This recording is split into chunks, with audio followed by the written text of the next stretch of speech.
సర్వోన్నతమైన స్థలములలో జయము అని కేకలు వేయిచుండరి.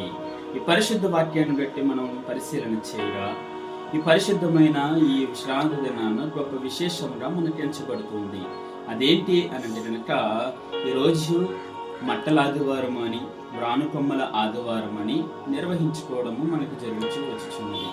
ఇది ఎందుకు ఇలా చేయబడుతూ ఉంది అనంటే దీనిని మనం తెలుసుకొనగా యెరూషలేము ప్రదేశంలో యెరూషలేము ప్రాంతంలో యేసుక్రీస్తు వారు ఒలీవల కొండ దగ్గరికి వెళ్ళినప్పుడు ఆయన శిష్యులలో ఇద్దరిని చూచి ఇలా అని చెప్తూ ఉంటారు. ఏమని అంటే, మీ ఎదుటను ఉన్నటువంటి మీ గ్రామానికి వెళ్ళండి, ఆ గ్రామంలో కట్టబడినటువంటి ఒక గాడిదయు దాని పిల్లయు ఉంటుంది, దానిని నా కొరకు తీసుకురండి అని వారితో సెలవిచ్చినప్పుడు వారు ఇలా అని అంటారు, ఆ యజమానుడు ఒకవేళ ఇది మీకు ఎందుకు సిద్ధపరిచింది, ఎందుకు కావాలి అని అడిగితే ఇది ప్రభువు కొరకు అని మీరు చెప్పి దానిని తీసుకురండి అని అన్నప్పుడు వారు వెళ్ళి దానిని తీసుకొచ్చిన ఆ సందర్భంలో మరి వాక్యము నెరవేర్చబడినట్లు, అంటే ప్రవక్తలు చెప్పినట్లు యెహోవా దేవుడు వాగ్దానం ఇచ్చినటువంటి వాక్యాన్ని నిర్వహించినట్లుగా ఈ యొక్క గొప్ప వాక్యము సెలవిస్తూ ఉంది, నిర్వహించబడుతుంది. అలా తీసుకొచ్చిన వెంటనే జకర్యా గ్రంథము 9వ అధ్యాయము 9వ వచనములో జరిగినటువంటి ప్రవచన వాక్యము, ఇదిగోని రాజు సాత్వికుడై గాడిదను భారావాహిక పశుపిల్ల అయిన చిన్న గాడిదను ఎక్కి నీ యొద్దకు వచ్చుచున్నాడని సియోను కుమారుతో చెప్పుడి అనున్నది వాక్యము సెలవిస్తూ ఉంది. ఇలా జరిగిన వెంటనే ఆ ప్రాంతంలో ఉన్నటువంటి జన సమూహం అందరూ కూడా వచ్చి, ఆ జన సమూహం అందరూ కూడా తన బట్టలను ఆ గాడిద మీద వేసి మ్రాను అనగా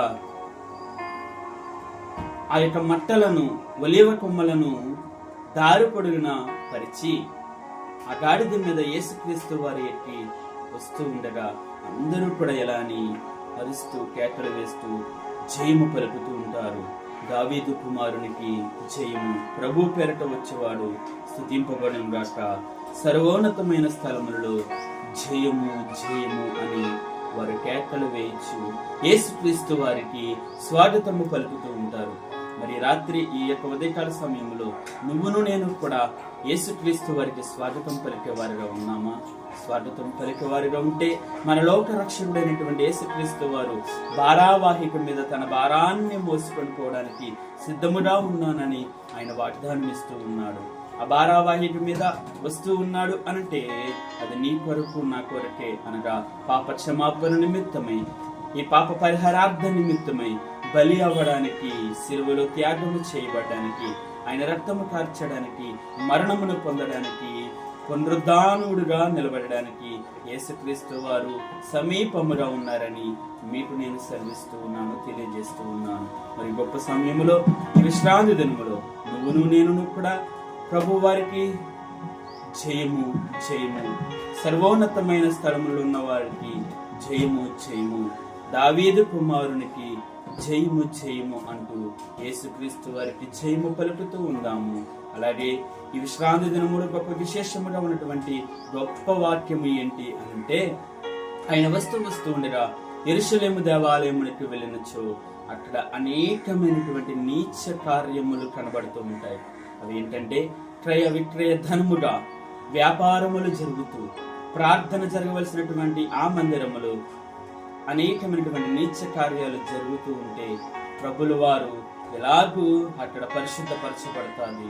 ఎలాగూ అనంటే, అక్కడ ఉన్నటువంటి క్రయధన విక్రతను తుడిచివేస్తూ పారవేస్తూ, ఇది నా జనులకు ప్రార్థనా మందిరముగా ఉన్నది కనుక దీన్ని నేను పరిశుద్ధపరుస్తూ ఉన్నానని ఆయన మరలా ఆ దేవాలయమును పునః ప్రతిష్ఠిత చేసి మనందరి కొరకు ప్రార్థనా మందిరముగా ఆ యొక్క కార్యక్రమాన్ని చేస్తూ ఉంటాడు. నీకు నాకు జయము వచ్చింది, నీకు నాకు విజయం అనేది వచ్చింది, నీకు నాకు లోక రక్షకుడు సమీపముగా తన భారావాహిక మీద వచ్చి రక్షణనిచ్చి ఉన్నాడు కనుక మనందరమును ఆయన ఇచ్చిన వాక్య ప్రకారంగా దేవాలయమునకు వెళ్ళి ప్రార్థన మందిరములో సమీపములుగా ఉండి ఆయన నామములో హెచ్చించబడినట్లుగా ఆయనకి జయము పలికేవారుగా మనందరమును ఉండాలని కోరుచు ఈ పరిశుద్ధ మాటలను మీ అందరికీ ఆశీర్వాదకరంగా ఇస్తూ ఉన్నాను.